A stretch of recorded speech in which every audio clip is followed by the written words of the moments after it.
ऐसा चष्मा लगा के।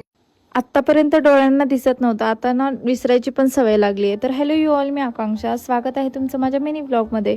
तर आज सकाळी उठल्या उठल्या मला एक काम लागलं यार, ते म्हणजे माझा चष्माच सापडत नव्हतं. मी किती वेळेचे चष्मा शोधत आहे, पण मला चष्माच नव्हतं सापडत, कारण मला जायचं होतं एका ठिकाणी आणि मला बिना चष्म्याचा अजिबात दिसत नाही. त्याच्यानंतर मी पूर्ण घर शोधले, मला काही चष्मा भेटला नाही. नंतर माझ्या लक्षात आलं, मी रात्रीच्या टायमाला मागच्या साईडला बसली होती. माझे रिॲक्शन बघू शकता, रात्रभर चष्मा तिथंच राहून गेला. बरं झालं कोणी घेऊन नाही गेला. त्यानंतर मी चष्मा घेतला आणि माझी मम्मी मला नुसतं ओरडत होती माझ्या मागं. मी सासरी पोचले आणि हे सगळं गबाळ मला पाठवून द्यायचं होतं पुण्याला, म्हणजे कपाट आणि बेड. त्याच्यानंतर मी बघितलं, जसा आयुष्याचा पसारा झालाय ना, तसं कपड्याचा पसारा झालाय माझ्या आयुष्यात. नुसतं कपडे. माझी मम्मी आणि माझी सासू मला सारखे ओरडत असतात, किती कपडे घेते. हा ड्रेस तर मी एक वेळा पण घातला नसेल, जसं घेतलाय तसाचा तसा कपाटात ठेवूनच आहे, 2-3 वर्ष झालं. त्याच्यानंतर हे सगळे कपडे वगैरे मी आवरले, कारण मला द्यायचे होते गावाकडं पाठवून.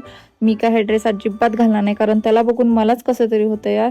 मग मी सगळे कपाट वगैरे आवरून घेतले. त्याच्यानंतर मी आणि माझी सासू थोड्या वेळाचं बसलो आणि माझी सासू मला खूप काय काय खायला दिली. खा म्हटली, कारण परत पुण्याला गेल्यावर तुला कोण खा म्हणणारं नाही आहे. त्यामुळं मग मी मस्त आम्ही दोघं गप्पा मारत खाल्लो. त्याच्यानंतर आमची गाडी आली आणि आम्ही सगळे पॅकिंग वगैरे केली आणि त्या गाडीमध्ये ठेवून दिलं. आणि आता हे सोलापूरवरून पुण्याला जाणार यार, मला खूप एक्सायटेड वाटत होतं. सगळं झालं आणि मी परत निघाले मम्मीकडे जाण्यासाठी.